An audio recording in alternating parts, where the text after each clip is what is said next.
cheta n'ọchukwu kele anyị n'ụwa anyị nwere n'ofu obi wee bido n'udo na ndokwa.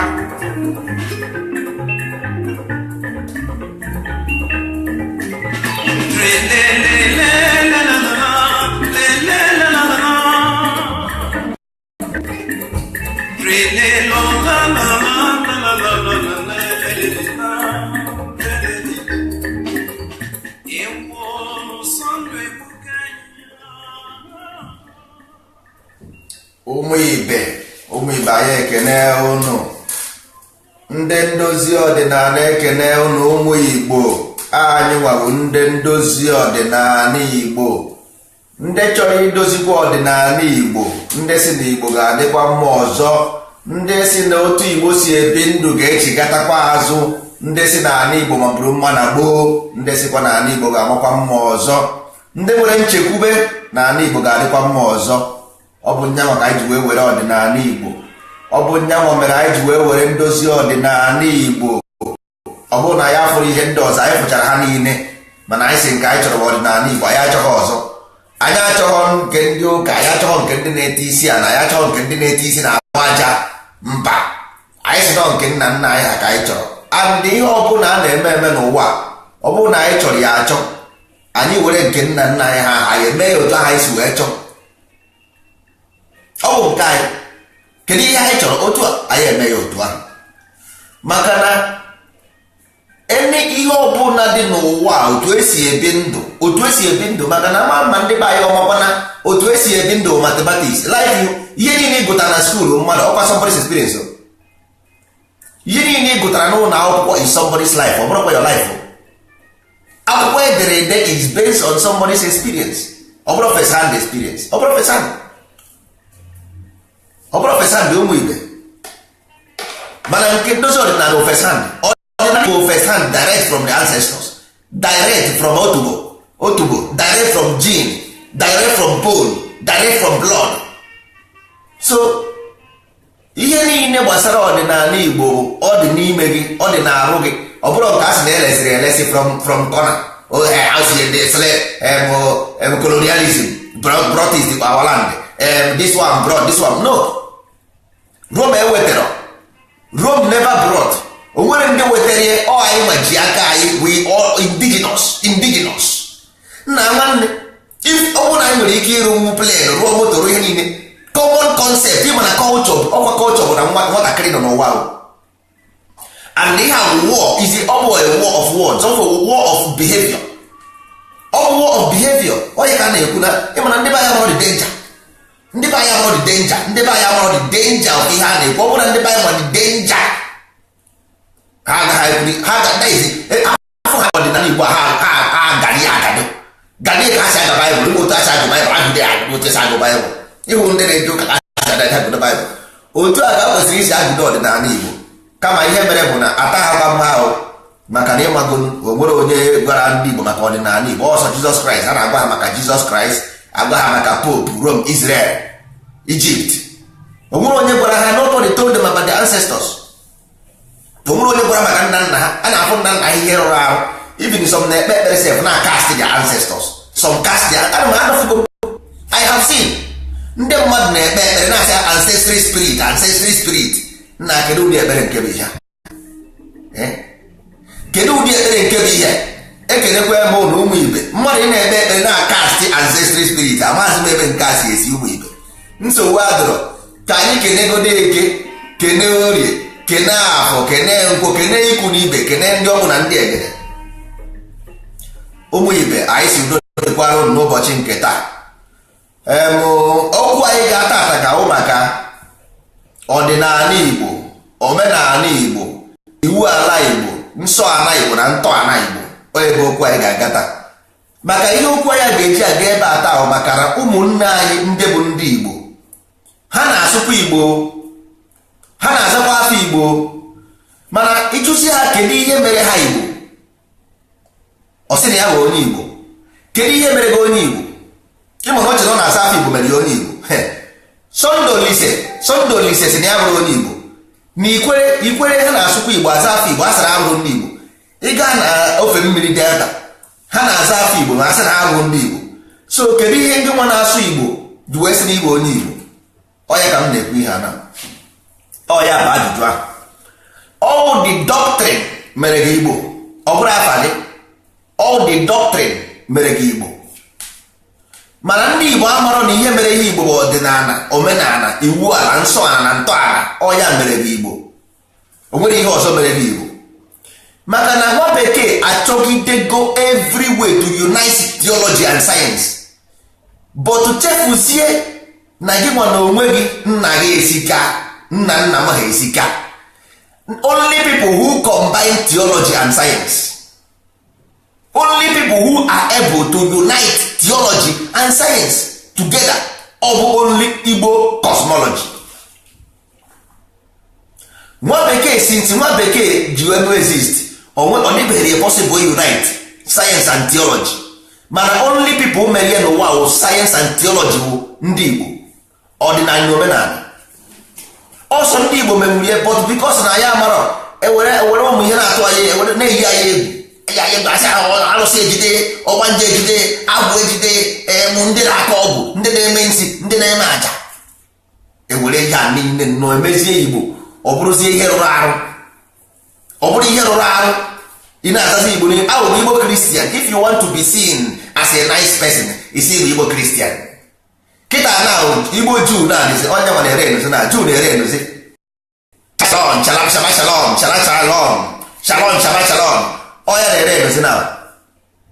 Very soon Islam ga-ebidoro enube, very soon Islam ga-ebidoro enube. Ọ ga-adị nke egwuregwu, but ọ bụrụ egwuregwu.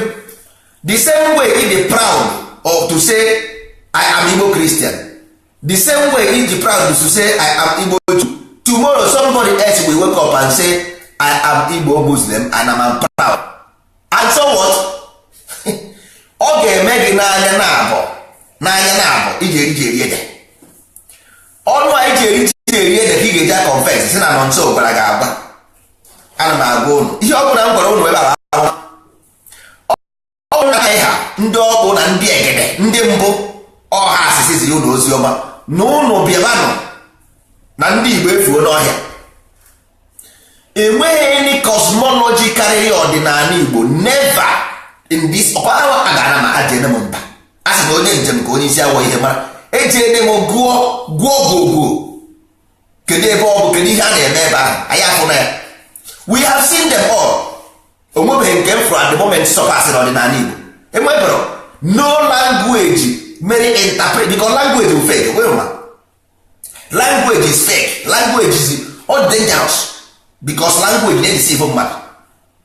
Ịpụta isi mmadụ na ị na-achọ ya okwu, mmadụ sọ na-achọ ya okwu, gịnị na ịchọ okwu? Unu ama na word weapon, sword, iwepụ esi dị n'azụ words tinye n'ihu, ọghọ sword, ọghọ weapon. That is word a na-ekwu okwu, weapon. It's a weapon. Okwu trouble, that means okwu is weapon. Mana ndị be anyị amụrụ this game na language. The most dangerous thing on earth is language. That's why even the Bible told you before everything there was word and the word was God. You see, and the same Bible says, and the word was made flesh and dwelled among us. The same Bible. Onye Igbo sị gị ọnụ ji wee bụrụ ọnụ mmụọ isi. So ya na-achọ ịgwa gị bụ na everything is encoded because n'ime mmụọ gị ikuku ị na-eku ọ ya bụ mmụọ ahụ ị na-afụ. Ọ bụrụ na ikuku ahụ adịrọ onweghị pawa, ị ga-anwụ anwụ. Ọ bụrụ na ikuku adịrọ ị ga-anwụ, ị gaghị ekwu nwa okwu because okwu ị na-ekwu all this tone and vibration na-eme iji anụ the word. You got that? So with the more, forget about the flesh. The tools, the thing with tools, all tools. Tools more it's nothing but tools. That's why people are languishing in ignorance. Ignorance you are in trouble because of ignorance. Ọ bụ iberibe ka ndị Igbo na-akpọ iberibe. Ọ bụ iberibe tinyere gị na nsogbu, nobody else. Ndị nwoke ejiri onwe gị out of iberibe. you are in cage because the world is prison. Ọ bụrụ na mụọ nwa ọfụ, nwa amụrụ ọfụ, a newborn baby knows nothing. A newborn baby knows nothing. That means you are born in a sin of ignorance. That is where ndị ụka koduru okwu ụnụ amara ihe a na-akọ. That is you are born in a sin of ignorance. That means you are new. So all depend the culture. Ihe ekoduru in culture onye ga-eme gị onye iberibe ọ bụ onye ma ihe. Banye nwere culture ka ekwere nke onye ga-azụ gị. Who will train you? Who will train your children? Onye ga-train your children? Who will train them? You are complaining now but you don't have a training ground. You want a training ground. You want a training ground. So ihe na complain o normal thing. The DNMI is normal because we don't have training institution we had before. But today we don't have. So could only pay get train no money. A child born in ignorance, a child born like a new computer, a child absolutely born with no absolute anything than a newborn baby. But only any institution to train the child to become whatever, become anything in world. I not complain, we are complaining. But the source of the problem is looking to ewu ji wee sị ihe nkịta fụrụ na-agba ụja afụgo m na-esi ihe nkịta fụrụ na-agba ụja egwu afụgo esi nsi na-esi ọdịnala bụ the science of creation. The science of creation bụ ọdịnala. Omenala bụ ihe nwa bekee were study ya kpọọ ya theology. What did you study in theology? Enwere physics and metaphysics. Which is metaphysics is the since ihe ahụ bi n'ime physics. The air that condensed to matter. That is physics and metaphysics. Each ime about metaphysics is study physics. So we study ordinary and study omenani. Nwa bekee akpọzie theology to study the God part of ordinary. That is the inner n'ime mmụọ. Study mmụọ ordinary because all the two na ime ordinary all the two. O nwere physics and metaphysics. Then the physics part ya anyị werezie eme omume gị naanị tinyezie behavior control n'ime ihe ka esi ebi ndụ. Ọ bụ ya wụ school a na-aga na west all liberal art for the masters ka nna gị wee mee a way of life. You got that? Ihe nwa bekee kpọrọ the highest institution na bekee land nye ka nna gị ji wee mee a way of life, behavior, character. Ị wari agaghị n'ime ọhịa, ị gaghị agaghị n'ime ọhịa sorozie ndị nkịtị ị na-eje western education. Nene ka isi n'anya dị gị na western education, nee ka isi n'anya dị gị n'ime omenala ahụ ka e nwere ihe a na-akpọ iwu ala, nsọ ala na ntọala. N'ime omenala ahụ ka e nwere ihe a na-akpọ ọjị, ịgọ ọfọ na ịgọ mmụọ. Gịnị bụ ịgọ ọjị ụmụ ibe? Ọkwa ya ka eji eme intimidation o. This thing bụ ihe eji eme intimidation every day. Ọ ga-asịkwa ndị a na-ata ọjị na village na-aṅụ kaikai na-agọ ndị na-agọ mmụọ na-efe arụsị because you have no knowledge of your ancestors. Had it been you nwere knowledge, onye ahụ agaghị agwa m destin. Onye ọbụla onye ụka n'ala Igbo can never challenge me with ordinary. No way. Di ya ka ikwu ihe ọjị ahụ iji n'aka agwa gị ihe ọ bụ. Ọjị abụrụ ihe a na ọjị wụ symbol, it's a symbol, it's an allegory, it's a symbolism about truth. Na eziokwu bụ ndụ. Eziokwu bụ ndụ. The story about truth bụchara 100 pages of paper. Ọ bụrụ about one buru ọjị n'aka. The story of truth ruru big page of paper. Ihe ị ga-eme n'ụwa wee bụrụ onye eziokwu. Ka oke ga-esi wee bi ndụ gị n'ụwa wee bụrụ onye eziokwu. It's a theory. Ọ bụ a theory ka ọ bụ. Ọ bụrụ about jide ọjị n'aka. It is a theory, all something, all so many things. All a training institution. It's an all institution ka ọ bụ. Ọ bụrụ just na iji ọjị n'aka a na-akọ akụkọ. No. Ọ bụrụ na ị kpara osisi n'aka kechie ya were onye isi kechie ya enwe ya were ọkụ fee ya ọbara. Nonsense, absolute nonsense. Nwere ihe ọ bụ. Onye maka ndị ụka na-eji eme intimidate. ọfọ bụ justice is a behavior control as well. Mind, body and soul. Mind, body and soul. Ihe niile a copyere ya from us, then copy it from us with evidence to prove it that every western societal conditioning bụ anyị nwa ka esi wee were ya, because ndị ndozi ọdịnala were this information live and direct. Ihe a bụ ihe a na every school, the highest institution na west bụ gịnị? Highest school enwere na west, Oxford. Gịnị ka a na-akụzi dị? Profession, ordinary profession ya ka a na-akpọrọ asị Harvard, asị Oxford University. A na-ekwu dịka gasị na nwere nnukwu ihe a na-akọ ebe a. Ịgụsịkwa na Oxford ọgwụkwa na enwero this art, nwere ihe ị ga-eme. You can be only a slave working till life end. Ije nara loan $1 million buru nnukwu moto ghọọ slave. After gị ma 100,000 gị iji wee gụọ akwụkwọ, ibiri 100,000 loan gosia skuulu, icherụkwakwa ọrụ. Ka esikwe uru ọba na ịga Harvard school, ka esi uru ọba na ịgazi Harvard ụmụnne, ka uru ọba ịbazi na ịgazi ọfọ Oxford ụmụ ibe. O nweziri uru ọba na biko at the end of the day akwụkwọ niile ịgụrụ agụ ana n'iyi. So ihe a na-ekwu maka ọdịnala Igbo wụ sayensị, all the study of nature, natural science, the study of nature, ma force ma ntami moroko. But n'ime the science of ọdịnala enwere metaphysics and physics. That is the physical one, which is the condensed spirit.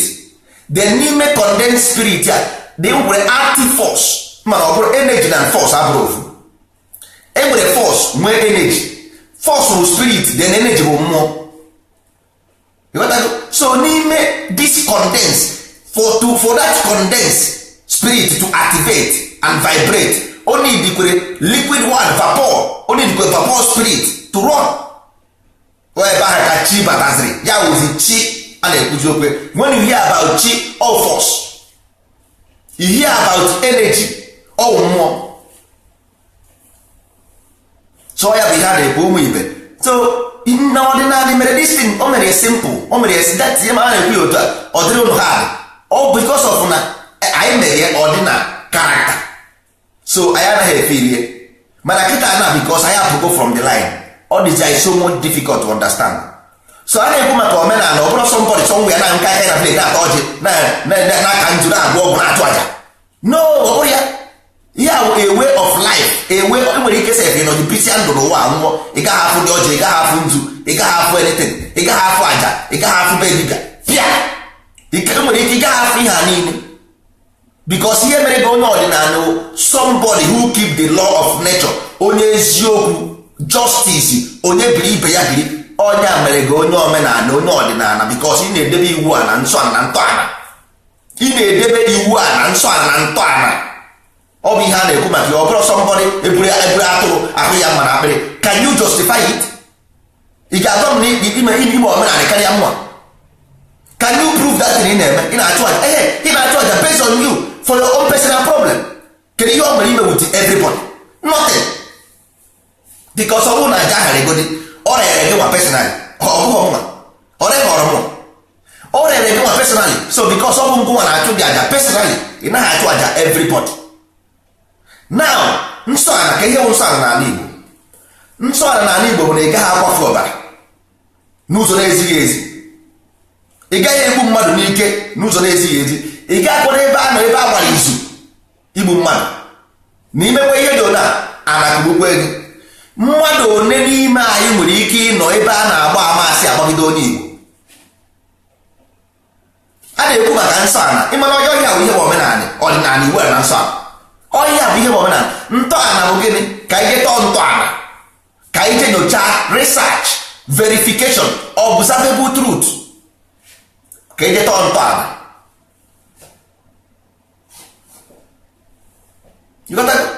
So ụmụ ibe, ihe na-eme anyị bụ na anyị achọrọ ịma nke bụ eziokwu. A sị gị, ndị soro Igbo sị gị, thou shall know the truth and the truth shall set you free. All about to practice all those things you see in practice, they are personified way of life. And when they get Siemens, they still worship the same Jesus. And when they get assembly, they still worship the same Jesus. Ha na-eje Catholic, they still worship the same Jesus. Ha na-eje Assemblies of God, ha na worship the same Jesus. Ifuru ya? So now ọ bụrụ na ị bịa na omenala na ọdịnala, ọ dipendịrị ka onye ahụ si wee ghọta. Mana ndị mere ụka anaghị worship Jesus. Those who created the religion never worship Jesus because ha mara Jesus abụrụ mmadụ. Na enwere reason why they do it. Enwere ihe mere ha ji wee mee ya. They call allegory. The same Bible gwara gị about parable of prodigal son, parable of this, parable of that, parable of that. That means all parable do now. And that the same Bible so later kills. That the same Bible so the temple is in you. That the same Bible everything of in church is in you. Everything is within you. So can you see it to this Bible? I don't know. So the Bible. You are not even not who wrote the Bible. All ignorance is very even of him. How can you take this thing after you go on the Bible, go to these things in email, then why do you take it? All the whole angel na church, color doesn't matter, color doesn't matter, color doesn't matter, color doesn't matter. Man, omenala Igbo offer everything. Ihe niile mba, ihe mere bụ ịtọ n'ọba ka isi na a na-agwọ ọgwụ. Kedu ihe gbasara onye na-agwọ ọgwụ na onye omenala Igbo? Gwa m. Because na ndị unu nwa bụ ndị ụka chuzuru ịkpọ ndị na-agwọ ọgwụ ndị omenala Igbo. Beside, ọgwụ abụrụ ihe ọjọọ. Ọgwụ bụ concussion. That ị na-eje na chemist eme. Ihe anyị na-eje na chemist eme, ọ ya bụ ịgwọ ọgwụ. Chemist na laboratory, ihe na laboratory bụ ịgwọ ọgwụ karịa na laboratory. Laboratory ihe na-emebe aha bụ ịgwọ ọgwụ ụmụ ibe. So onye na-egbu mmadụ ma o ji egbe gbuye, ma o ji nsi gbuye, ma o ji aja gbuye, ọ bụ ịmọdara. And ana Igbo sọrọ ya nsọ. Ana Igbo sọrọ ya nsọ, ọ bụ nsọ ana. Ọ bụ nsọ ana ka a na-akpọ ya. So unu ga-ewepụ arụ na onwere ana Igbo na ọdịnala Igbo na nsọ ana Igbo na ntọ ana Igbo. Unu ga-ewepụ arụ n'ime maka enweghị ihe gbasara arụ na omenala Igbo. Omenala Igbo na-asọ ihe ọjọọ. Ọ bụ ya bụ way of life ka isi ebi ndụ. Ọ bụ ihe ọ bụ n'ụwa. So ndị mmadụ emixes ndị mmadụ akụkọsị n'ihe ọnụ. Omenala Igbo abụ nwere ihe ọ nwere ime weti ma aja ma arụsị na ihe a niile. Arụsị nwere force. Arụsị ọbụla nwere aha. So ka ịgwa gị na ọ bụghị ebe ifuru ime ebe ifuru ebe amam ka m ga-esi akpọ ya akpọ ofu ebe a tiri ofu ihe nwa asị gị na arụsị. Kedu ihe iji kpọọ ya arụsị? Because na ha gwara gị, they told you arụsị deity onye gwara gị? Arụsị nwere natural force. O nwere ihe o nwere ime with all those deities ị na-ekwu okwu ya had nothing to do with deity. Arụsị had nothing to do with deity. It's nothing but electromagnetic force and electromagnetic wave. Arụchi, because ebe ọbụla ha gwa ga-ejene, they told you never look back to Egypt. Ebe ọbụla name ọbụla ha ji wee mee evil, that name is important to you. Ihe nna gị na-akpọ electromagnetism bụ arụchi. That's nothing more, nothing else. So onye ahụ na village ụnụ na-ekwusi okwu ya, ọ bụrụ arụsị n'afọ ya, ọ bụrụ ya bụ arụsị. Ije enwere shrine, nwee force in China, that shrine ahụ dị two. That shrine ahụ ị na-afụ, ihe dị ebe ahụ dị two. Enwere the shrine, nwekwa the force in shrine. So nwere ọbụla ịfụ ha anaghịza arụsị mba ọ bụghị ya. Arụsị bụ a general name for electromagnetism. Arụsị bụ a general name for every electromagnetism. And gị nwa na onwe gị ịmaghị ihe bụ electromagnetism. That is the problem. Ọ ịdị ndụ, ị na-ekwu okwu na TV, ị na-eme ihe niile ahụ all magnetic because ngwa na onwe bụ electric. Ịbụ electric as a human being, ịbụ electric. That's why the element electric akọcha ọkwụ gị. Maka ịdịrị ndụ, ọ electric mere gị jidere ndụ. Chi bụ electric, ọ ya mere gị jidere ndụ. All the vibration na-enye ọkụ. All the vibration of matter na-enye ọkụ. Matter vibrating, ọ ya na-enye electricity. Ọ ya bụ ihe a na-akpọ electromagnetism, nothing more, nothing. So arụsị, arụchi, whatever you call it, arụsị. if you like kpọọ ya arụsị, kpọọ ya arụchi, kpọọ ya whatever, is nothing but electromagnetism, nothing more, nothing else. Ndị be anyị jee ajọ ebe ofu ebe asị na arụsị na ebe, arụsị na ebe, arụsị na ebe. Ihe ahụ just name to deceive you, to just ka achụpụ gị from the source of creation. They want to send you away from the source of creation. That's why eji ụjọ arụsị arụsị arụsị arụsị gịnị, all those things forever, not agbụrie ọbụla na ọbụla arụsị. People out of ignorance mold something to, or today people burukwere chi desa na ya na worship. Some people burukwere chi dosa na ya na-egburi ọkọ na-enye ya ọjị, na-enye olu eji ọsị m na our ancestors never worship anything. Kedu ihe chi na-eme na ya gị na-egburi ọkọ na ewu? Kedu ihe na-egburi ewu fọ nwanne? ime na amaghị ama. Kedu ihe ị na-egburu efọs ewu egburi ọkọ? Nke ihe iji eme? Kedu ihe iji eme?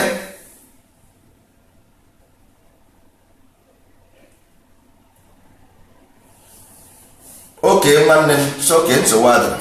Okay, kedu ihe iji eme? Kedu ihe iji ụka eme? Kedu ihe ị chọrọ? Ignorance, ọ ya bụ the problem. The ngụgụ nwa, ọ bụ ngụ nwa bụ the person ị na-achọ. The person ị na-achọ, you are looking for God, you are looking for force, you are looking for power, ị na-achọ energy, ị na-achọ ihe niile. Kedu onye ị na-achọ? The same person who modified itself to fulfill his dream, and the same person out of ignorance because of education, nonsense education, the same person turn back ignorantly looking for force, looking for this. Ntụ oge na kedu ihe oke igburu ọkụkọ na gbuo ewu na kedu ihe wụ the intention ka ihe gabara gị ọfụma. Ụkwụ na aka ojiri gị aka nwere reason why o ji taa. There is a reason natural force created this hand to be like this. O nwere ihe ọ bụ. So ngụwa na onwe ịfụghị anything here. O nyere gị anya na abụ ịfụrụ anything, nye gị two brains ịfụrụ anything. You cannot generate any force from you. Ihe mere bụ iburu ọkụ na-enwe ihe o mere gị, iburu ewu na-enwe ihe o mere gị, were spirit of ewu eji isi m na nsị gị nwaanyị na-eji ikpere nke mmadụ ma ọ bụ ejighị nke gị, isi m na anụmanụ na mmadụ abụghị ofu, but all the same force nọ na mmadụ nọ na anụmanụ due to na all the speed of atom in that mass, the number of mass in that animal, igwe, number of igwe nọ na anụmanụ ahụ ya mere o ji wee wụrụ anụmanụ. Ha did pin na the number of atom the higher enough, ọ ga-condense into a human form. So the only difference between you animal bụ the speed of atom, nothing more, nothing else. So ị nwere ike irie na agụụ na agụ gị, but if you using the force, because of na ọnụ bụ okwu bụ mmụọ, oku aka na oku is wave, sound wave. Oku etizie W, that W represent the wave in sound. Ọ bụrụzi okwu ikwuo ihe wee were this force wee represent your own ụmụ ibe. Ihe a bụ ihe bịara through Abrahamic religion. Abrahamic religion, this is it. Oya ka anyị jide today na defend there with our life. Even you can fight nonso, this is my ancestry way. You can fight me because of this, your ancestry way, but you cannot prove it. Ọkwa ndị Igbo say observable truth, observable truth, prove it before Abrahamic religion. You can't prove me. Before Abrahamic religion na Bible say Isaac wee nwa atụrụ a ga-eji chụọrọ Chukwu aja. Abraham ezuwo oke, Abraham ezuwo oke, Abraham ezuwo oke. Eji na-agụcha ma egwu ma Cain ma Abel. Ihe niile a njuzie gị na isi m na ọ bụ awa wee ka e were na Bible. Only where I know about these rituals is in Babylon. In Babylonian, all of them uptown. If you want to know about yesterday, today is ije na any indigenous village, people, lost people on earth. Ọha ka nọ. Ị nwere ike ige anywhere na in Ireland, see for people who are lost in Ireland. Ga ebe a ma m hụrụ achụ aja. Go there and see. Just go to YouTube, Google and ancient people. gadia if you see nwere nke na-achụ aja ebe ahụ next time n'ụtụrụ okwekwere ndị a bụ ndị na-agba ọtọ n'ime ọhịa ha na-agba ọtọ n'ime ọhịa mana enwere nke na-achụ aja ebe ahụ it shows you something that na enwere people manipulated you to just destroy yourself because all those things nwere repercussion ha nwere repercussion why and ga adịrọ mma why your land is not good why are you not progressing because you don't know why the consequence why you are not progressing mara mgbe nna gị sị gị na anị a dị nsọ na anị a ga-asọ ị gaghị eme ihe na ị gaghị eme ihe all because of anything you give in this life you must take back what you give because life never end only transform. He will the source, he will the energy, he will everything. So once this life nke nọ n'ime eburu na that body dies, the life transforms, change forms. So until the soul complete their mission, then they will transform into something else, who knows. But on the by, I just focus on a physical material life. I want money, anything open I can do to have money. And I'm here, I want this, I go okay, it won't be a good. Achọrọ m ije obodo oyibo, a ga-egbu ebili, a ga-egbu nka. Agwa nje na-eme ya, a ga-egbu nka, agwụ na-eme ya, a ga-egbu nka. Mana ọ bụrụ otu a ka esi eme. Ọ bụrụ otu a ka esi eme. Ọ bụrụ otu a ka esi eme. Ihe ndozi ọdịnala wetara anyị bụ the pure ancestry way. Nwanne ịchụ aja were onwe gị chụọ aja taa onwe gị ụta taa onwe gị ọpịpịa nye onwe gị ọpịpịa erikwe na anụ for 2 years agbọ na ncha edina na nwaanyị nye arụ gị ọpịpịa rie nri ofu ugboro n'ụbọchị give yourself a stress go silent go away from noise pụọ from people taa ndụ gị afụfụ ọ ya bụ ọpịpịa your sacrifice just suppress the negative emotion ego. Those are sacrifice. Ọ bụrụ iwere oke imecha ihe ọjọọ metiti mebusichaa ụwa iburu ọkụkọ mapụ ya isi na achụ aja iburu ewu mapụ ya isi ọ jee n'ụlọ ụka na-ekpe ekpere na-asị na chukwu mere gị nka chukwu mere gị nka ụmụ ibe ọ bụrụ ya bụ omenala Igbo ọ bụrụ ya bụ ọdịnala Igbo ọ bụrụ ya bụ nsọ ana Igbo nke o ji abịa Igbo ana Igbo ọ bụrụ ya nsọ ana all these things ọ dị against nsọ ana all those abominations ọ bụ nsọ ana ka ọ bụ mmadụ ga-ebute ebere dị ndụ nye na ndụ enyi gị nwa na ndụ ka ego obi ya dị ị ga-ebute ebili dị ndụ nye na ebili na ebe akwa ifu mmiri anya ya ifu anya mmiri mba heartless ihe na bụ heartless ịgwa m na the nature will pardon you nature will pardon you ọ eziokwu onye na-eje ụka ga na-eje ụka pụta n'ụzọ fụ ebe moto gburu mmadụ ọ hapụ ya gafere baa n'ụlọ ụka bụrụ baịbụl na-ekpe ekpere ị na-ekpe ekpere ihe dị heartless kedu ihe ị na-ekpe na ekpere ebe ọ bụ na the same Bible gwagara parable of Good Samaritan the same Bible talk about Good Samaritan ị pụta fụ exactly the same your Bible kwuru gafere baa n'ụlọ ụka na-ekpere adị na-ekpe ekpere na-akpọ Chineke na cancel ancestral spirit ụmụ Igbo ọ bụrụ otu a ka esi eme ọ bụrụ ya bụ omenala Igbo ọ bụrụ ya bụ nsọ ala Igbo ọ bụrụ ya bụ iwu ala Igbo ọ bụrụ ya bụ ọdịnala Igbo ọ bụrụ ya bụ ntọala Igbo ntọala bụ observable truth observation ịjụ ese ọ bụ ya bụ ntọala iwu ala bụ ịkwadobe iwu niile jikọtara ụwa iwu niile jikọtara ụwa nsọ ala bụ imerụ ala ihe ala Igbo na-asọ nsọ omenala ezi bụ behavior ka esi ebi ndụ nke ndị Igbo depụtara ka o si esi wee dịrị anyị mma na ala Igbo anyị ọ ihe anyị na-ekwu maka ya anyị anaghị ekwu maka ịchụ aja onye na-achụrụ onwe ya ọ na-achụ ihe anyị chọrọ free life onye biri ibe ya biri nwa mmụọ emegbu na nwa mmadụ nwa mmadụ emegbu na nwa mmụọ ka anyị soro ka anyị si wee ghọta ụwa na-eje the natural principle ihe anyị na-eso the natural principle akwụkwọ ndị ndozi ọdịnala a na-akpọ ama ndị ndozi ọdịnala na-apụta ọ ya bụ the book of resurrection. Ọ bụ ya bụ the book of resurrection, so that ndị Igbo ga-resurrect from death. The akwụkwọ ga-resurrect ndị Igbo from death. O nwere ndị ụka na-agụ egwu I am the resurrection, I am the life.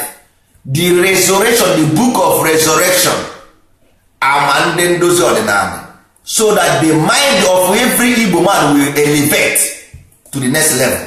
The consciousness rise to the next level. Ebe anyị nọ kịta bụ n'itiri. Anyị nọ n'itiri. Ịmanye n'itiri. Need darkness, need darkness. Enwere darkness that is light, because darkness, we mastermind the light. We are the darkness that mastermind the light. But enwere darkness inside darkness. Onye isi na-edu onye isi. Oya onye isi na-edu onye isi wụ darkness inside darkness. Ọ bụ nke anyị nọ now. Enwere ihe anyị ma at all about life. Nothing about life, nothing.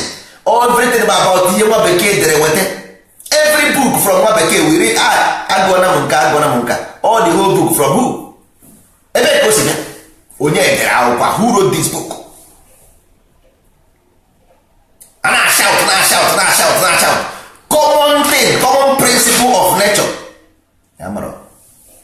Onye ọbụla ga-apụta ọsị ya bụ onye Igbo. Kedu ihe mere gị Igbo? I want to ask. Gịnị mere gị onye Igbo? Ị nọ n'ala Igbo. That's why ọ bụ na ọ nọ n'ala Igbo. Kedu ihe ị na-eme n'ala Igbo since?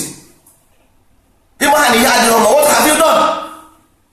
Kedu ihe imegoro n'ala Igbo? Kedu ihe imegoro n'ala Igbo gosiri n'ala Igbo? Anaghị m ekwurisi young people, because young people all na ha maka anyị nọ ebe a, because we have destroyed their future. Ọ bụ anyị nwa destroy the future of these children. Ọ bụ ndị Igbo destroy ya, nobody else. Ọ bụ ndị Igbo, ọ bụ these men, all these old men, ndị isi agwa, ọ bụ ha nwa destroy the life of this young generation. Hapụ ha in nothing, absolutely nothing. Just happen like that. No culture, no educational system, no wealth creation, no commerce, nothing. Ụmụazị a na-ata ahụhụ akpagharị na-ebigharị aka na-akọgịrị ya pụtasị ya bụ onye Igbo. Gịnị na-akọ? Gịnị bụ Igbo ị na-akọgịrị? Igbo gịnị? Igbo ịmarọ? Asụsụ Igbo ịmarọ? Asị ya bụ ndị okenye. Look at ala Igbo ka neko ka ala Igbo dị. Nekwe ka ala Igbo dị. No structure, no nwere structure dị dị. Ị ga-afọ ndị agadi nwoke dị ewu. No structure. A land without a structure, without culture, without knowledge, without nothing, absolutely nothing. Leave your 70% of your generation in bondage. In a crowd nonsense. A na-ekwu ọnụ ha akara. Come bịa n'ala Igbo, bịa ma ege. Ndị nwa na-ebe ntị ka ihe mepụtagoro. What have you done? Kedu ihe imegoro die? Ị nọ n'ala Igbo. Kedu ihe imegoro die? A na-ekwu ga-esi edozi Igbo edozi. Ị na-asị bịa n'ala Igbo. Ọ challenge. Ọ bụ challenge ka ọ bụrụ challenge. I were able to wake the mind of our people, because we are dead already. We are living dead zombies. We are zombies. We are zombie. A na-ekwu ga ga-esi eme ka ihe dị mma. Ọ sị gaa kansụ ala Igbo, ya na ala Igbo na ala eme omenala n'obodo oyibo. Ebe ọ dị ka palace, ebe ọ dị ka His Royal Highness place. If onwere nkarị anyị fụrụ ebe a, o nwere nkarị anyị fụrụ na this place. Ọ studio bụ ihe a. Ebe ahụ studio, ọ bụrụ nzere ọzọ, ọ bụrụ ebe a na-atọ ọjị, aṅụ champen na aṅụ kaikai. Mba, ebe a bụ ebe a na-eweki the mind of the Igbo people. Ebe a bụ ebe a na-glorify the Igbo people. From here the voice go everywhere in the world. Onye ha na-ekwu maka ya, to wake up the dead soul. The resurrection of the Igbo soul, onye ha na-ekwu maka ya. Ọnọdụ ọchịrị ụmụ nwaanyị ise, ụmụ nwaanyị 20 kasa, a na-amụkọsị nwa, no plan. No plan. A whole Igbo race. Onye ọbụla anyị na-agbazi onye ọbụla bụ onye ọbụla Igbo wụzi slave. Igbo wụzi ihe eji amasị aka eme nkaja. A na-ayọzi everything a na-ayọ. Give us this, give us that. Ndị Igbo of all. Ndị Igbo of all. Ụmụ Igbo mba ahụ, I did not accept that one. Ekweghị m. Mụnwa na onwe mbụ nọ nso jụrụ ajụ, I said no to it. A sị m na ọdịnala Igbo ọ bụ ihe anyị ga-eso. And the ọdịnala Igbo commercialization is the symbol of it. The unity, brotherhood and commerce. Ọ bụ ihe anyị nọ n'ime. Onwe ihe ọ bụla ị na-eme jeme we don't care. Anyị chọrọ ịma. Mana ndị agha kwue na ndozi ọdịnala, ndị kwue na ọdịnala Igbo, ọ bụ ndị agha ka anyị chọrọ. ndị agha kwere kwesịghị ike, ọ bụrụkwa nke ndị haf na-achọ onye ha ga-egwu wayo. Mba, ọ bụrụ ya.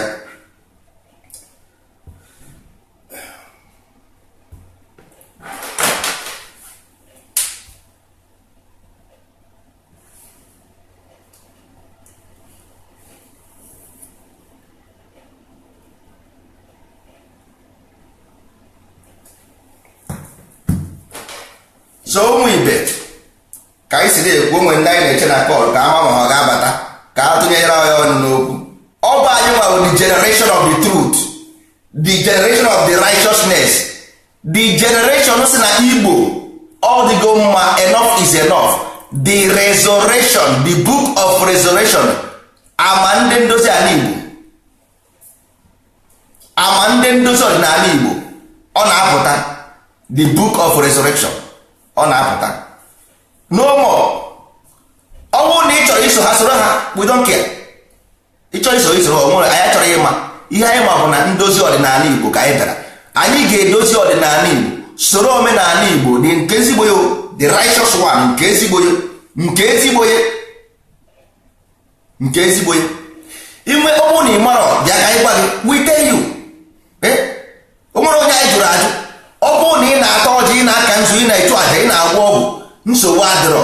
Ask questions, we tell you. Anyị asịrị kwụsị ihe ị na-eme. No. Ọ bụ na your mind chọrọ ya, if your mind take the oziọma, because ọ bụ ihe ime mmụọ, obi gị nabata dị oziọma, isoro anyị. Ị na-eje ụka na-ejere onwe gị, we don't care. Obi gị nabata oziọma ndị ndozi ọdịnala, na ịchọrọ ka ala Igbo dị mma, ịchọrọ ka ala Igbo biri in peace, onye biri ibe ya biri. Bịa na ndozi ọdịnala, ọ bụ our ambition and mission. Ka ala Igbo ga-esi adị mma, alụ anyị na-atụ maka ya. Ka ala Igbo ga-esi wee mụ ka onye ọbụla rijuo afọ, ọ bụrụ maka gọọmenti. Anyị nwawo the government of his own. Anyị nwawo our own government. Anyị nwe ga-emere onwe anyị ihe ọbụla anyị na-eme, anyị tụwa alụ soro onye anyị chọrọ ime, we go and execute the plan. Anyị nwee plan, anyị aga execute our plan as ndị ndozi ọdịnala. Enwere onye anyị depend. Only our dependence is ndị ndozi ọdịnala ahụ. A sị na igwe bụ ike. Igwe bụ ike. Ụmụ ibe,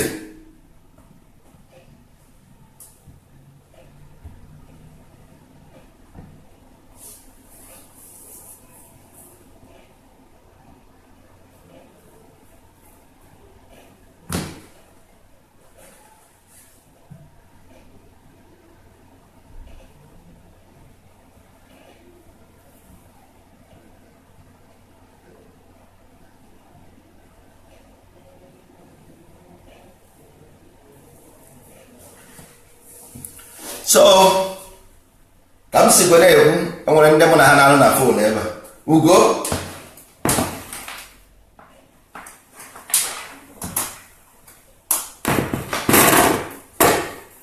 ya Ugo, hello,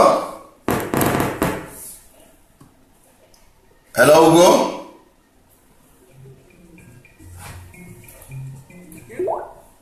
hello.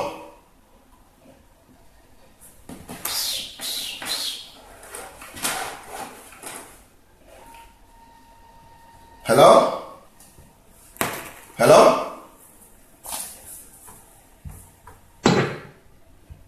Hello? Yeah. Hello? Yeah, Ugo?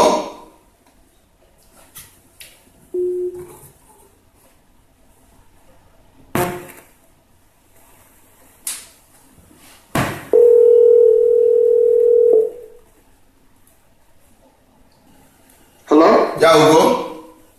Hello? Yeah, hello. Hello? Ugo Armani, go ahead. Oh God. Hello, Ugo. Your line has no more again.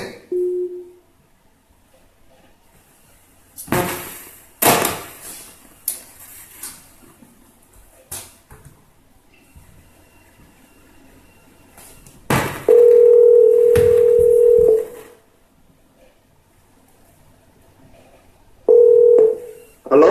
You know again, Ugo? Hello? Your line has no more.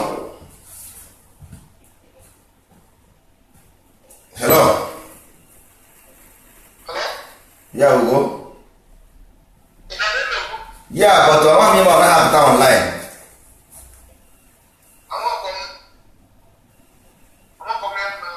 I'm not sure if it was, but also like it's like the number from the other numbers, like an international number or something like that. But I was trying to call it. I'm not sure what the number through WhatsApp, but it's a +34. It's a +34. Hello? It's a +34. Hello? Yeah, it's a +34. Okay. Okay, let me call you with the phone now. Just 1 minute. I'll call you back with the phone. Ụmụ ibe chere ekwenụ ka mụ na ndị ndozi ọdịnala kwuo anyị ka na-apụta cherenụ mgbe anyị ndidi ka anyị tiri ụlọ obere egwu na-agbara egwu ka anyị tiri ụlọ egwu cherenụ ka anyị tiri ụlọ egwu nsogbu adịrọ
Yeah, we'll go.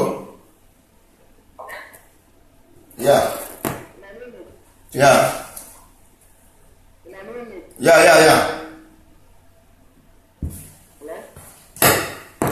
Yeah, we got money there.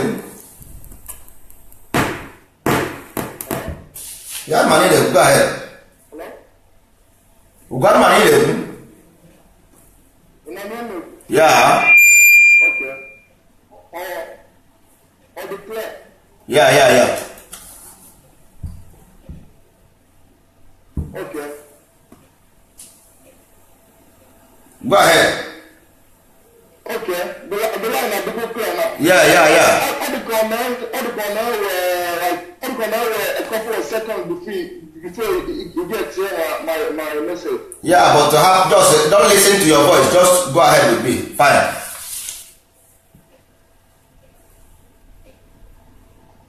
Yeah. From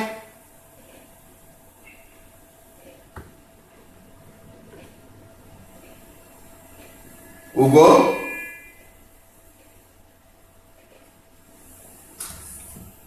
Hello. okay. Yeah, don't listen to your voice. Just go ahead with me here. Yeah. From even in from even in our policy,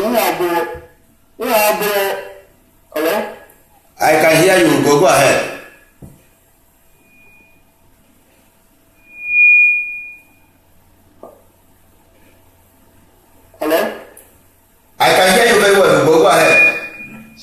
ihe ọbụla ihe niile a na-akpọ alụsị ọ bụrụ alụsị bụ ihe ọ bụ ihe a mat it's mat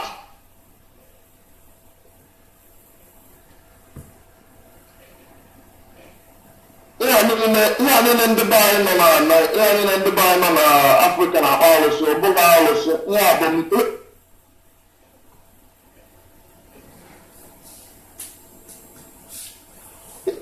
it's mathematics. Yeah?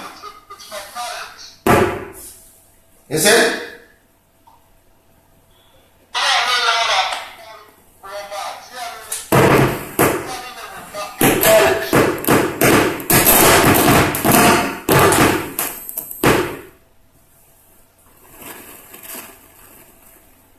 Hello? Now your line. I'm here, your line. Yeah? Is it? Now line you got drum, I'm here, line ya drum. So, you wanna check up na arụsị ahụ na-ekwu na ọ bụrụ onwere ihe dị ka ya na ọ bụ just mathematics ka ọ bụ onye ọ na-achọ ịkọwa akọta ma ihe na-eme line ya ka anyị tọrọ akpa ya again ma o nwere ihe ọ na-achọ ikwu dị mkpa ka ọ kọwara ihe ọ na-achọ ikwu.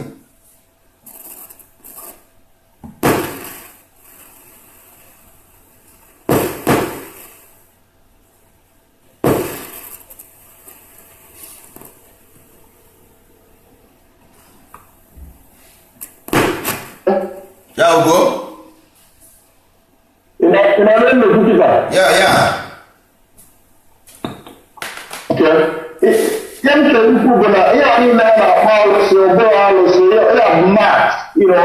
math, it's coding. It's coding. Like I produce Abrahamization of their mind. But yeah, when I'm not paying the church, I figure out how things work. Because I get there with that. So I'm Maths, ella telephone. No, mathematical. Okay, mathematics. Mathematical, like okay, mathematics. Okay. So because I did the English, I done a modern school now, I'm not English, I'm math. But math came before English is just a language, it's just a language they invent. So are living with mathematics. Yeah, go ahead. So what does the acquisition money in English and all that stuff? Madam, I'm going to just figure things out through my factor. But to try to exploitation make PM to go like African languages, but math. People can mathematics way. Okay, that's but it's math. So it's accurate. So policy, like the thing buying out. It was recently because they can't figure things out, they start worshiping it or something like that. But I just codes for figure out. So I specify like a just something that you do like even that's not yeah, you look at the opposite. That they were worshiping things. It wasn't worshiping, it was not, it was calculus. You have to put math to figure it out. Yeah, joke. Because when you hear I have just all because of this religion so because you have to equally create Ekwensu na create Chukwu so they create Chukwu and the Ekwensu must have a name and they don't actually brainwash, they want to brainwash you, so I can message that your own ideology go represent the opposite, which is the opposite of good, it's evil. so o represent the evil agwụrụzie the arụsị a nyezie the afa personify izie as a name who is that Satan who is the source of every evil onye bụzi arụsị ahụ arụsị of every evil ahụ ihe nke ndị a mere the idea and pump upside down and make our idea simple. They're still using the same thing. They're still using the same thing. Everything with the same thing now. Every new thing you see from the past now. Yeah, they're still using the same code in Nana usual. But then have kind of bring you. As an example, for only someone or two years you have you take like that. But others, I was just trying to explain how things work. How it just from our so due to that, I'm the feminine. Because it personifies that into why. So I don't know why you man. But you don't get that for say, oh, let my family believe that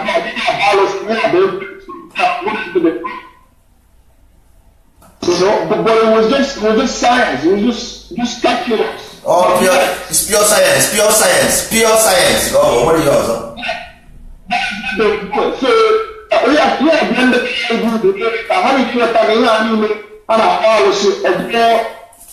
that scientific codes apple. Can you figure out how things work? You know, I know I said in our mother to the God of thunder. So it's trying to tell you that how to use the word God. The word God, the English, so let's the mother to specify the between the sun lightning and thunder. It comes from the sun. You know, so all that stuff comes from the sun. So they use it to personify that. Let me it doesn't mean that it doesn't mean that you that actually was existed. So until they made it very clear, they made it very clear, they were not worshipping this thing, it was just mathematics. They were keeping record of how it worked. Can no cameras, but there's you the same thing, never the same thing, no. They're doing the same thing. Why you going to continue one now? They're doing the same thing. But then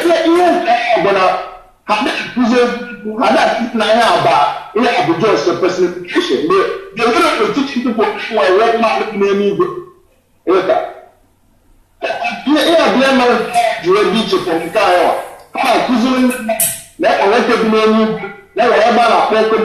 One about a what and then they use this stuff to control the world. So there was never any mark or rumor, believe or big clear. It was just a personification. But let me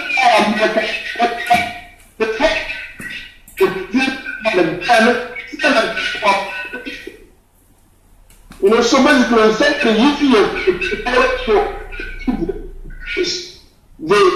they're trying to control the world. You know? Yeah.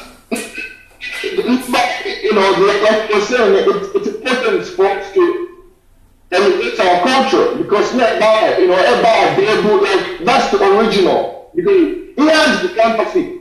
Like here's the counterfeit. Why are the original? The originals. They have counterfeit. You know, like the best thing I knew the way I talk about that here's the counterfeit. And then so you're going to have people to be dying as stupid. You cannot afford Jesus, you can't afford you, you cannot afford whatever. So instead of you to, you know, be out here shooting things.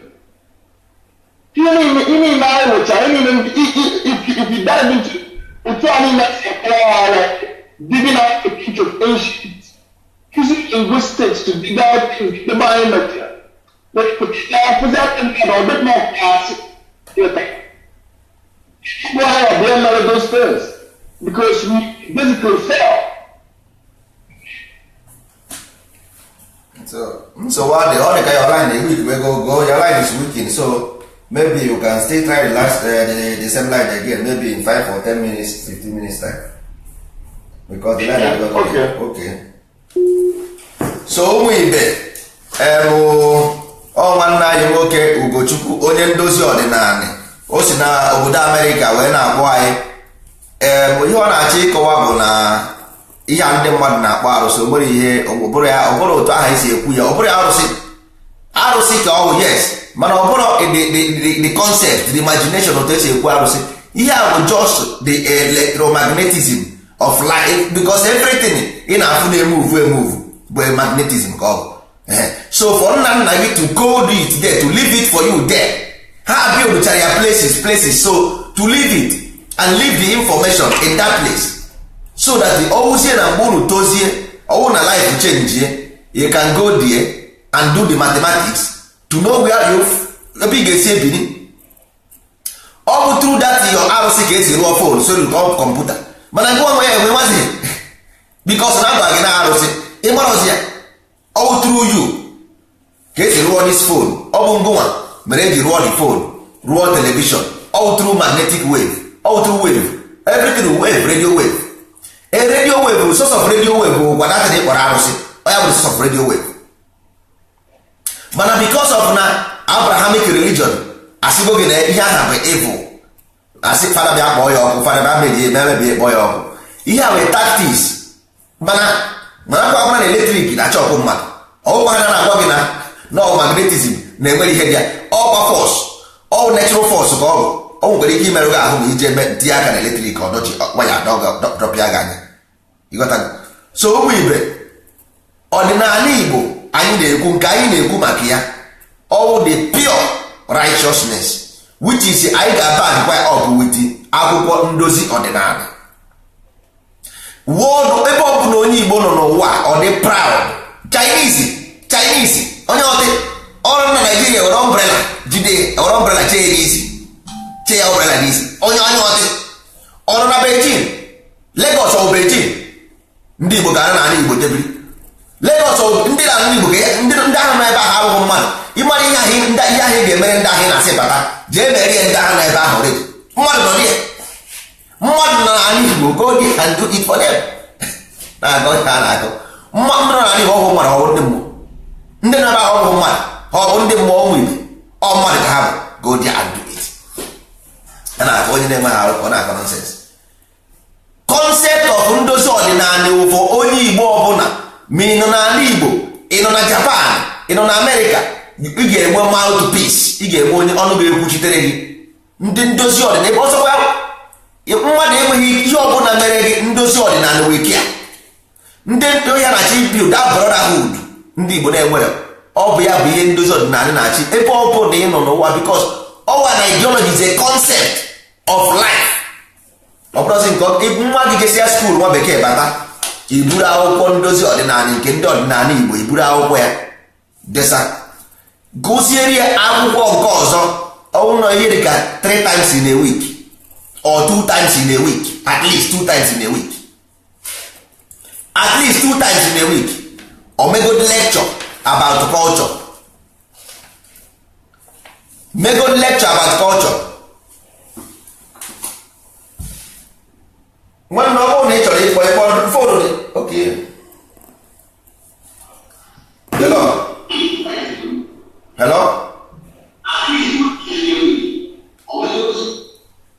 nwanne hapụ redio gị biko, ịnọ na line dị. Hello ya ma na ị na-ekwu ya hapụ dị redio kwube ebe a, hapụ ihe ị na-ege mgbakwubezi ịnọ na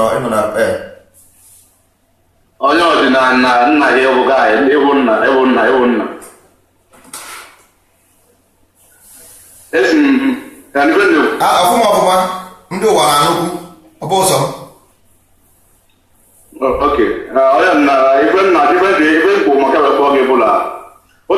esobeghị nnọọ nnesoghị nnọọ nnesoghị ghọtago fụka isi akọ akụkọ fụka isi ekwu na-asụ ma onye akụkọ mmadụ dị nya onye ahụ spirit na-ekwu n'okwu akụkọ ghọtago alụmụnwabara otu anọ na anọkwala mụ ghọtago so ewemekịta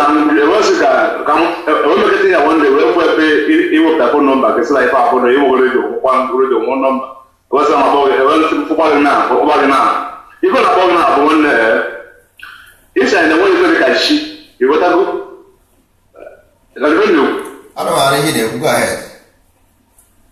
isi onwe ife dị ka chi ghọtago isi onwe ife dị ka chi chi gị na-egbu chi anyị na-ekpere ghọtago anyị kwụsị ihe a ga-ejikwa asị na-ekpe ekpere kele onye na-ekpere ụmụ ma ajụjụ na-abụ kedụzie onye kezi mmadụ keke mmadụ ji ekpepezi ụwa ka ihe mezi mmadụ ji ekpe ụwa ajụ gị ịsa ama ajụ akwa ọfụma ngwa nwanne nsogbu anyị nwere na-abụ mmadụ ịchọ onwe ya narị miro iburu miro na-anere anya na miro koro onye nọ n'ime miro ehe na ọnwe gị na-afụ ihe ana ọgwa ọgwụ uche anyị na-achọ na kebe ebe ya afụ ya ọsọ created ka ọ mana ndụ anyị na mmụta nwanne na mmụta hapụtakwa kamazi kasị ibe na ndụ adịghị na adị dịka ndụ onye ezi m ndụ ọma ka kasị emetụ ụwa ka na adị kedụzi ekwesịrị ọzọ dị greater than me ọya ka nna agwana gị ihe a na nwanna mpụnụ na otu a mpụnụ nọ na mpụnụ na mụnụ mekọrọ ọnụ mụpụta nwa ahụ kwa mpụnụ ịghọtago nwa ahụ bụ mpụnụ ma ị na-akpa ya mpa ọkwa ị na-akpa ya mpa ehe na onye ka na-ekwute ọgwụkwa the same energy ahụ gba bụkwa nwa ọkwa the same man ahụ gwa ya ahụ mana nke obere a na-akpọ nke nnukwu ahụ mpa omenihi na o nwere ebe ọ nọ iche no ọwụ the same datin mpụnụ nwere n'ime mmụnụ ọkwa the same thing aha bụkwa gụnwa ọkwa ya ọkwa mpụnụ aha mpụnụ nnukwu aha jikwa onye nyepụtakwa mpụnụ nyepụtakwa ị na-akpọkwa ya mpụnụ nke ọzọ mpụnụ nnukwu mpa nnukwu anyị mpa mana ọ dị same old sense from aka na-ejekwa the same information the same energy so ihe na-achọ ịgwa bụ na that person na-afọ na milo ọ bụ ngụ nwa bụ na milo ahụ ịghọtago ọ because of the ihe a na-ekwu nwa amụrụ ọfụ o nwere information ịghọtago were education fake education webe ya educate so nwa ahụ na-ebihave like somebody in a milo ọ bụ dị onye ka a na-ekwu maka ọdịnala ya maka omenala because ọ bụrụ na ị nwere information about this ọdịnala ị karịghị question na because question na ajụ na because of miseducation onye cause this question had it been na anyị fugo from ọdịnala omenala na ntọala igbo ala a question agaghị abịa in the first place question was created by fake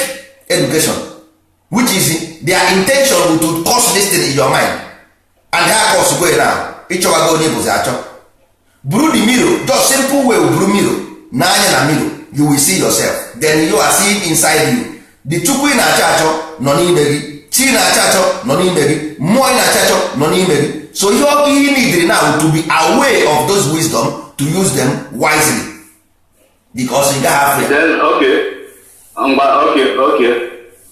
nwamuti na ebe na-aga na-ekwu na-ekwu ana ya ana m ebe na-aga na-abụ bụ ka mmadụ si wee onye ekere mmadụ because mmadụ o doro n'anya na otu ahụ na mma etowu ma akpụ nwara nwa bekee a ga-akpụ mmadụ ibe ga-ebe ebe ha wụje mụta rọbọt mana ọ gaghị akpụ mmadụ onye jikwere anụmanụ onye kere ewu ifugo ebe ewu na-ajụ onye kere bifọ ewu ma ọ na-ajụ onye kere ha kwanyị na ha anaghị ajụ onye kere ha mana ewu bụ anụ na ewu mmadụ karịrị ewu mmadụ ka geze ka asị ekere ụwa chukwu na nye ụwa nyere ndị mmadụ otomiri na ọba everything ọba over the pitches in the sea over all the fowl of the air whatever all those things so mmadụ ewu bụ anụ ewu ọgọ mmadụ ichekarị ewu nwanna ọkwa ịmana na mmadụ bụ anụmanụ ọkwa ịmana mmadụ bụ anụ flesh ọkwa ịmana ihe anụ mmiri bụ flesh anụ mmiri flesh ma enwe soul weta nwekwa spirit yes a na-abụrụkwa n'ime mmadụ dịkwa n'ime anụmanụ ama mmiri ọrụ gị kwuru before sị na difference between you and anụmanụ bụ the speed of atom atom bụ the matter inside inside you. That is that condensed element nọ inside you. But I got the atom. So all the speed, how fast you are, may generate more knowledge, more like form, mad form. Mad form are just because of everything is complete. Ọ bụrụ because of na-enwere ihe dị iche na gị na anụmanụ anụ enye ihe gị ọdọ nke a bụ nke ya na-akpa Abrahamic religion. Ọ ya bụ the problem of this thing anyị na-enwe today. Nkọwa ndị ndozi ọdịnala bụ because of to attack this mindset of na mmadụ Chukwu kere nke reason ji wekere gị. For you na-ekwu ekwu na ọ kere gị na ka edi reason ji wekere gị. Ya ọ ga-amasị ma ọ ga-emere ihe ya na. Maka gịnị kwanụ? Maka gịnị why? Maka gịnị kwanụ why? Ọ ga-emere ihe ya ka ndị bịara ụwa ewetago ka kamere ebe ndị ala ụwa ewetago mụ bọọlụ ụwa ewetago mụ bọọlụ ụwa ewetago. For which purpose na? Atọ ekele mmadụ. Anyị ka na-ekwu na the question na bụ ebe ọ bụ na ibelivu na ya obelivu na Chukwu kere gị na nduzie gị the question bụ ka e the reason why Chukwu iji wee belivu na Chukwu kere gị ka ihe maka ihe ọ bụ maka gịnị? Ife na ihe bụ because mmadụ dị omimi ife ụwa ebuka ife ụwa dị omimi ewetago anụ ụwa abụọ ihe ihe mmadụ oji fọm arụwa aga ada n'elu ụwa aga ada onwe ewetago so ọ dị na mmadụ ya iche weta si na ọ ga-enwere something. But ọ bụ ihe m jụrụ gị asị m gị kedu why reason why ka edi reason because ọ bụrụ na igo moto nwere iji go moto igo machine inwe iji go ya ka reason why o ji wee ọ ya gasị na Chukwu kere m ewetago oyiyi nke ya nwa n'ụwa ewetago ọ sịrị oyiyi nke ya n'ụwa ewetago ka ndị ụwa ga-abịa mụ bọọlụ ụwa ewetago mee ụwa nwa mma ewetago n'ụwa ewetago nye nwe okokoro dị emeri ndị ụwa wee nwa mma onye kwere ji oke m. Oke onye ọzọ kecha ụwa ka ya gị ka imezi ụwa ụwa nwa mma. Ọ ga-eme ka mmiri ụwa ahụ kebụrụ ege ewetago mmekọ ụwa ahụ maba mma ewetago adịzi onwe ya nwa ụwa na oge nwa mmadụ na nwa anwụ nke mmadụ anwụ aba anwụgo onye anwụ anwụ na-aga nwa ị ga-ajụrụ Chukwu na ke ka Chukwu eze kee mmadụ kecha mmadụ hapịa ọnwụ hapụ ekwensu a na-ama mmadụ ọkwa ebe ekere ekwensu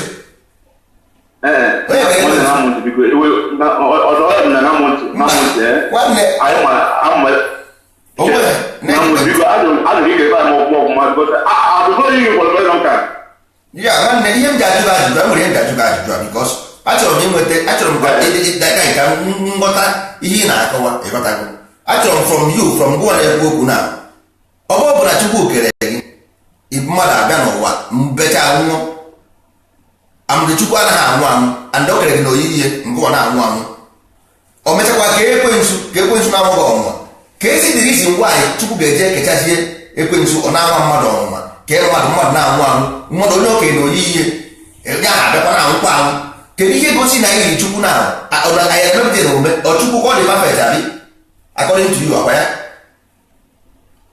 and the human being adịghị perfect ha na-egbu onwe ha na-enwere onwe ha anya ukwu ha na-eme ihe niile dịgasị iche iche otu a ka Chukwu si eme because ọ nyere na oyiyi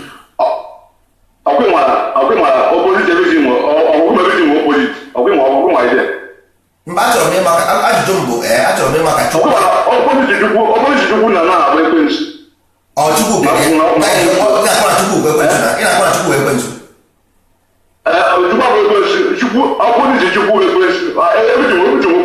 onye kere ekwensu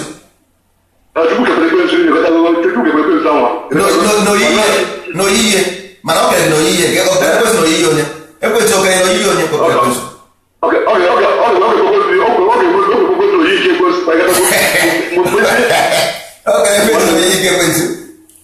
Okay, my brother, na na ọmụ ọfụma na because ọ nwere ebe eke nwere ọgwụ ọgwụ anụwa na ọmụ ntị o ya ndị ebe ọ nwere ebe ọgwụ ọgwụ arụrụ ebe nwoke na nwaanyị wetago chiri ibu daa mmadụ nwoke na nwaanyị na amụta ọfụma ahụ na a ga-akpali okwu ha ziri iwu daa daa ala Igbo na amụntị daa ala Igbo daadịgba abụrụ mụpụọ ala Igbo n'ala Igbo ife bụ today anụla mmadụ abụsịrị iwu ọbụla ndị Igbo ọbụla ife anụ ara n'oge mmadụ Igbo bara ahụ ọtụ na arụ ọtụ na ife ya ọbụla na ndị Igbo dị special na ndị Igbo bụ ndị nke chikere ụwa kere eketago oyiyi nke ya tụbata ime ụwa ọnwere ndị igbo nwere ntị na ka asasa lineage ndị kwesịrị wee daa nwoke na nwaanyị anwa bịa mgbụgbọ ala Igbo ịghọtago ife a hụrụ n'ahụ alata ma arụrụ ọrụ nwa n'ụlọ mmadụ ka ọ na-ekpọ ugbu a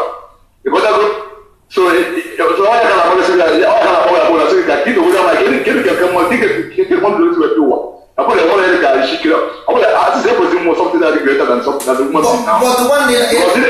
Ekwuru m 1 minute ka eme ka ọkọ ọtọ ya chọrọ bikọ taim adọrọzi.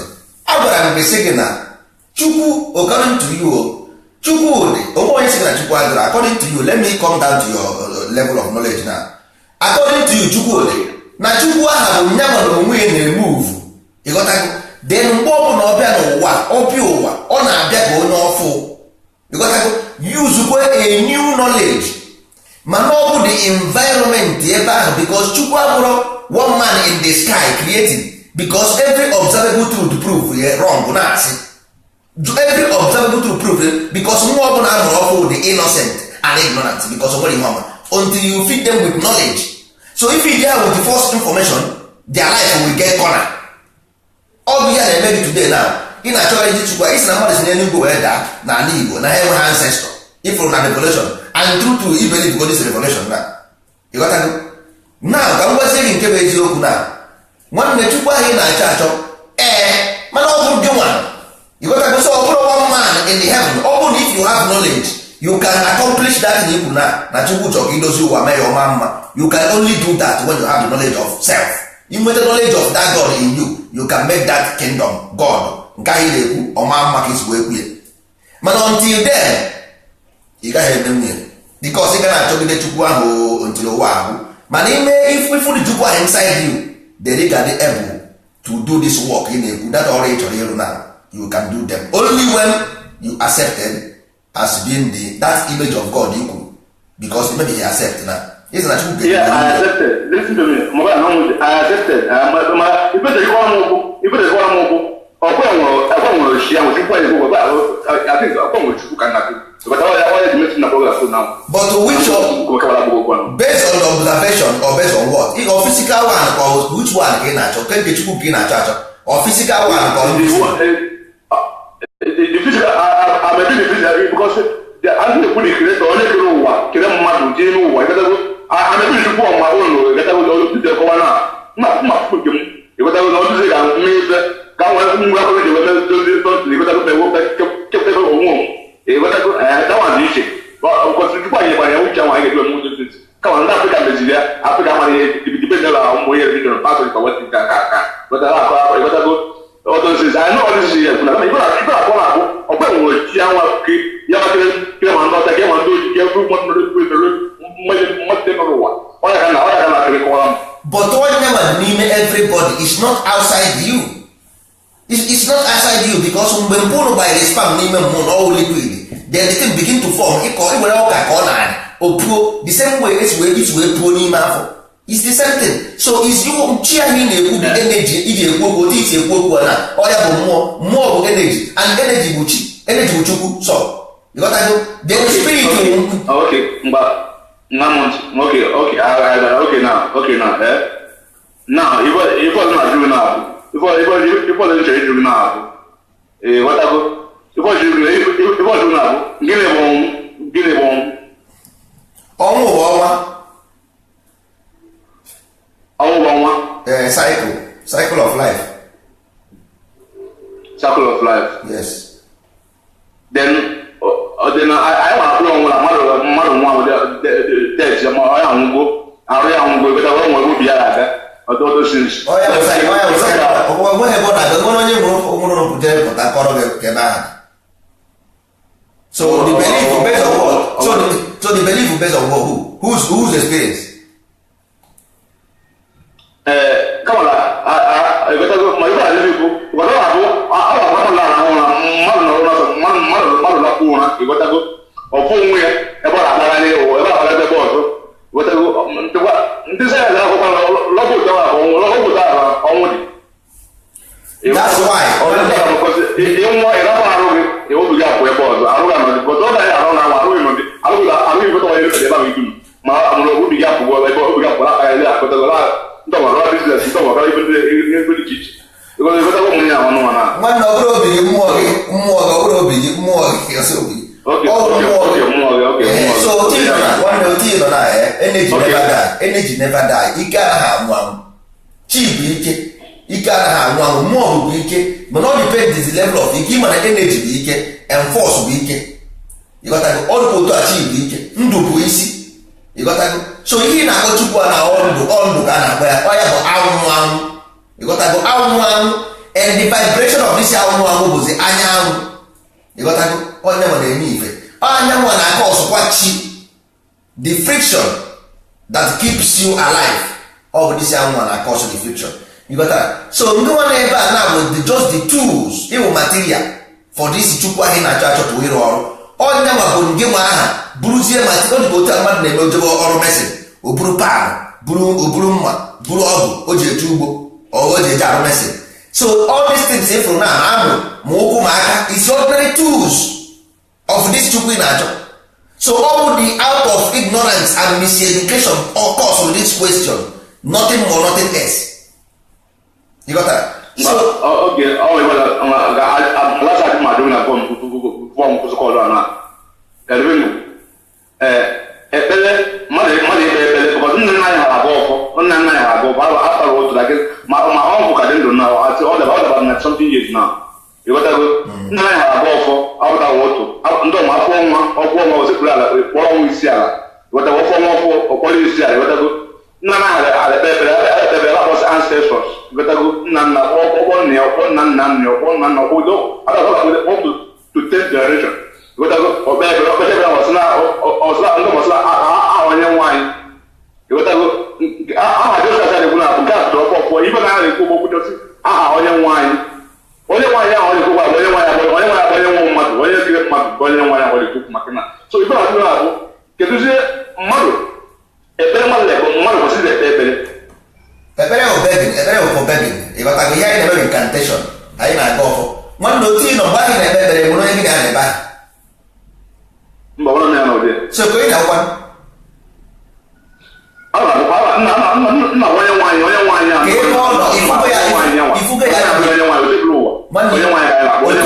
na-ege ntị otu ahụ na gị nọ na-ekwu okwu a na ọwụ na aka ọtụ ọdị telefon na ịkọntinu na-ekwu ihe ị na-ekwu ọkwa ịma na a gasị na ara agwa na gị. So ọ bụrụ na ijighị Chukwu wee justify ya ịnọdị nnọọ na-ekpe ekpere sọsọ gị nọ ị na-ekwu okwu iwe ọ because of Chukwu mere gị jisi na ha apụ ara iwepụ ha Chukwu from isi gaa that moment they will take you to hospital. A ga-asị na na-ekwu okwu ịnọ ịnọ na-ekwu okwu mana ọ because of that Chukwu ahụ ibu n'isi ibu n'obi ọ ya mere gị ji wee relax ya che na ihe na-eme the right ihe ahụ ya na control mechanism. Ndị nwa na-agwa onwe gị okwu ihe ọ na-egosi bụ na you are this person you are talking to. That's why you kwụsị okwu si amen because you are talking to yourself. O nwere onye iji nọmba Chukwu ji phone number ya nye m ka mkpọ ya. Ị na-ekpe ekpere inside your room talking to yourself alone, nobody is there. You have not seen this God you are talking about and you still have faith, you still have hope and you pray to him and you pray to him after everything you say amen. All because of you with faith in God. Apart from faith, they will take you to hospital. Mala ekpere nwere adịbụ ire. Mala ekpere nwere ọ na-adịbụ ire, ọ na-adị ire o. Ọ na-ere. A sị na ekpere na-enwere ezi ọrụ. Ekpere na-enwere ezi ọrụ mụrụ ahụ na onwe ya. Ọ bụrụ na imesịa na ekpere ịpụ je chọọ ọrụ agụ egbu oge ebe a landlord achụọ gị n'ụlọ. Ịba nke a bụ eziokwu ma ụda ekwu ya mụdụ na-ata ekwu ya ọ lere anyị o. Ma ọ kpere nwanne m ekpere ma ekpere ewu na-ekpe ekpere nkịta ọ na-ekpe ekpere puso na-ekpe ekpere mana ha na-eri nri na-ekwe ụmụnnụ n'obi n'igwe mgbe ekpere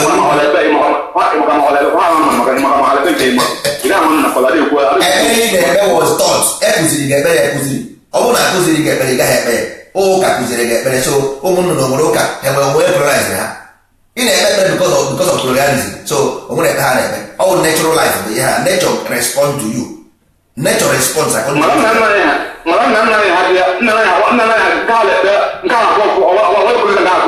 ịga ọfọ is not prayer ịga ọfọ is incantation is control the energy. All the difference from ekpere they are making an energy incantation control the energy force. Ọ bụrụ ekpere is begging to beg nna biko onye anyị taata ndị nke ụbọchị anyị Jehova bụ onye na-azụ dịka atụrụ na-ekwentị o Jehova bụ onye na-azụ dịka atụrụ that is ịba atụrụ ọ dịghị ihe kọrọ gị n'ebe ntarị nke ahịhịa ndụ ị na-ata nri ị na-ata ahịhịa ndụ ịba ekpere atụrụ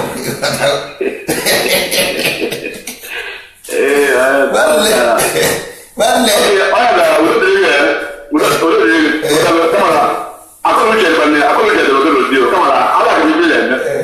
nwanne ọ ka mma nsogbu adịrọ ka anyị jisi ike ka anyị ndị ọzọ ga-abụ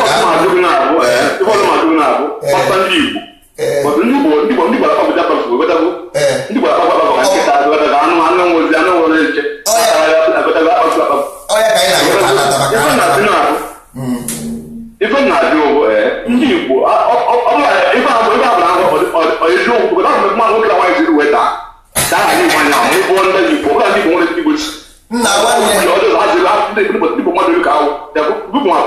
nwanne anyị nwoke a sị na ndị Igbo si na ọ na-arahụ ụra ese njire vision ndị Igbo nwoke na nwaanyị si n'elu daa n'ala Igbo and o believe na otu a ka Igbo si wee bido na nwoke na nwaanyị si n'elu wee daa so ka ihe ubi enyi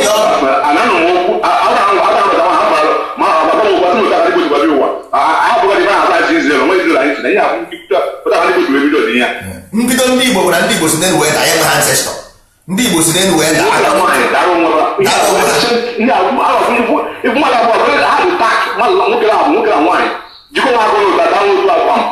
budo mụpụ ala Igbo akpụkpọ nwa anwa akụkọruru asụ na na-aṅụ ụkwụ n'ọrụ ọrụ agha bụ ibe eziokwu okwu asụ na ụtara ndị Igbo bido ụwa ndị Igbo abịakụkọ ma vootu onwe onye ka nọta ga-asịsị anya na-eji nke apụta sayensị ka izizere anyị chịkwa nka nka ndị Igbo were chen tipụl ndị Igbo were by by tebụl ndị Igbo bụ ndị igochara ndị ma Igbo egwuweta bụ ndị bụrụ ha Igbo ka ọrụ na mmadụ ahụsị iri weta nsogbu adịghị nwanne m nwoke nsogbu adịghị ka anyị debekwa ya mbọsị ọzọ ka ndị ọzọ tinyekwa ọnụ n'okwu udo dịrị gị nwanne nsogbu adịghị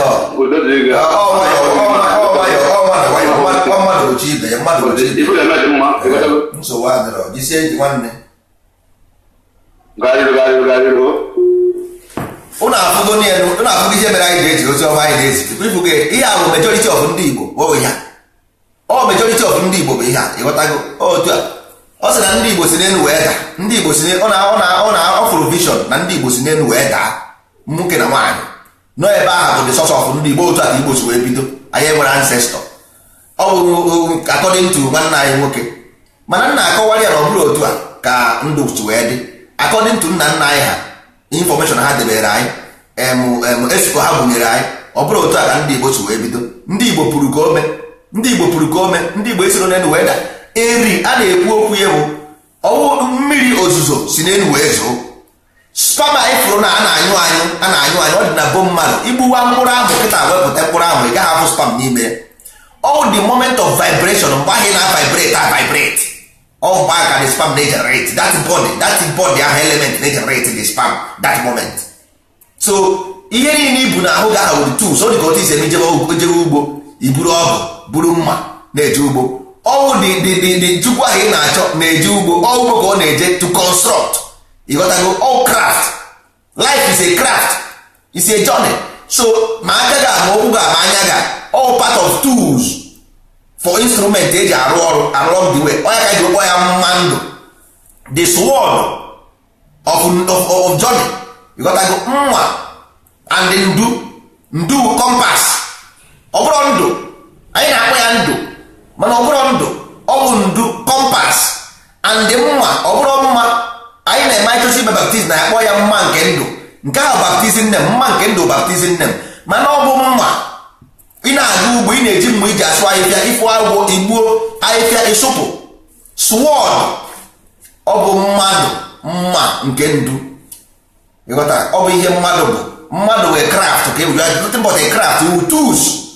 tools eji arụ ọrụ ihe bụ nothing but nothing else kama ihe mere bụ na a na-aga n'ubi ọka a ga na-ebupụtere ndị be anyị okwu nwayọ ndị obi ha nabatara ọdịnala a ga-enye ha perfect information they will become great ihe anyị chọrọ itrain great Igbo people anyị chọrọ itrain great Igbo people ọ bụrụ ndị nkịtị ihe anyị chọrọ ndị Igbo ga-eme anyị nọsịa n'ụwa abụọ anọchi anya anyị ọ bụrụ ndị mmadụ si n'elu eda ọ bụ na Chukwu na n'ebe ebe ka Chukwu nwa ọ bụ n'ime gị ka ọ nọ you are tools were mirror take mirror and look at the mirror then you gwa onye kere onye nọ n'ime mirror who created the man in the mirror The mirror created it. So the illusion created your imagination. The illusion created your imagination. So the same way the mirror is the mirror, or the same way your illusion they create that in a book. So it was created by wrong information. So ụmụ ibe anyị ga-ewetara okwu anyị n'isi ndị ebe taa echi ka anyị bidokwa n'ebe anyị kwụsịrị ụmụ ibe a sị m udo dịkwara ụnụ.